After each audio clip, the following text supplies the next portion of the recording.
thought I'd do something different this video. I want to go over sort of my experience with virtual reality. I know a lot of people have made their own videos of saying how they got into VR and what VR's done for them. I thought I'd give my sort of take on it. I'm sort of still new to VR. I've been playing for about a year. I thought I'd give my opinions. So I got into VR about a year ago and I bought a Quest 2 because the Quest 2 was the most accessible VR headset at the time. I had the money and I had a computer, so I was like, hey, I can play PC VR, I can play games on the Quest itself. It's such a fun thing. I enjoy VR so much. It's such a different way to experience games. Before we get into it, a bit of background. I've been playing games for years. I got into gaming when I was very young. It's a hobby I keep up with, so I know my taste in games. I've been playing Call of Duty for years. I've been playing MMOs since I got into PC gaming about 3 years ago. I have a diverse list of games I enjoy, and I'm a very gameplay first type of guy. I like the game to be smooth. I like the game to be fun. The gameplay loop's got to be enjoyable. There's a few things in my head when I play a new game. If a game doesn't hit, I probably won't ever touch it. So how does this fit into VR? I see a lot of people when they get VR, they sort of pick up and they're sort of like going into VR chat and all these social elements, and I'll be honest, they're not really for me. I ended up gravitating towards more of the gameplay side of VR. So Half-Life Alyx, Boneworks, Blade and Sorcery, Onward, Pavlov, those sort of games. I want to start off with Pavlov. Pavlov was the first VR game that really shocked me in the fact of I can do this sort of stuff in VR. Gone with the days of little me playing on my PlayStation 3 playing World at War. I'm in World at War. God, it's so surreal. Every time I boot this up, I haven't booted for a while, but every time I boot this up, it's so surreal being in here. Those freak bags are gonna eat lead and die. I got it cheaper, I guess. Still. Okay. Something good. What the fuck? What? Come on. I missed. Don't worry, I got another shotgun. Haha. I think a big reason of why I played Pavlov so much is definitely the modding community. I mean, all I really do is play COD Zombies maps. I don't really play multiplayer that much. It's not what I played Pavlov for. That sound you hear? It's 1,000 undead buttholes puckering in fear. Oh my god, yes. Just like me. The center help. I need The fucking Grim ammo Reaper. for that.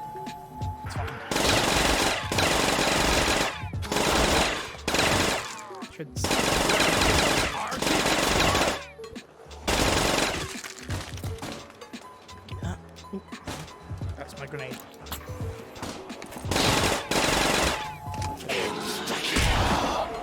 Can we stop giving my grenade? You see all of No! I owe a lot to Pavlov because COD Zombies is one of my favourite games of all time, and the fact people have made and remade the maps to put them into virtual reality is something really special in my opinion.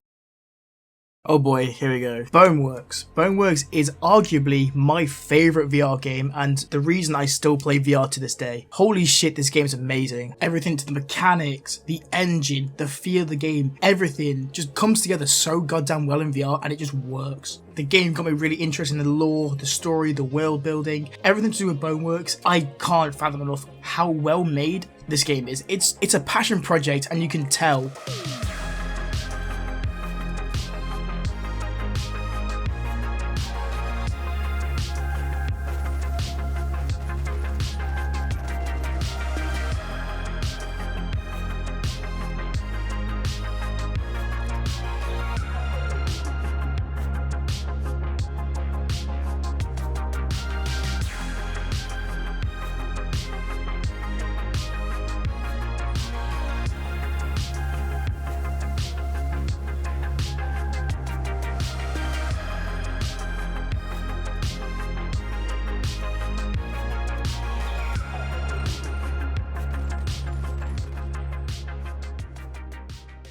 And who can forget about this stellar soundtrack by Wyckoff? Such an amazing soundtrack. Boneworks has so much content, so you'll never be bored. The story will take you about 10.5 hours to complete on average, and there's 135 collectibles to collect throughout that campaign. And if that doesn't interest you, there's a scoreboard for each level, and there's also an arena and a zombie warehouse map. The arena's got so many challenges to complete. For instance, you've got the survive with only melee weapons, survive with only certain guns, and it changes each round. So much more, and an endless survival mode. The zombie warehouse also has an endless survival mode, but it also has an escape mode where you can pick up batteries and try and escape. The more kills you get, the more ammo you get, and with ammo you can go to the vending machines and pick up new weapons and new batteries. to aid in your survival. Let's also not forget about the mods. This game had a crazy amount of mods. There were legit thousands and thousands of mods you could install for this game, from new player models, new maps, new weapons, and even ability mods like a higher jump and a Spider-Man mod. Boneworks will probably forever be my favourite VR game of all time.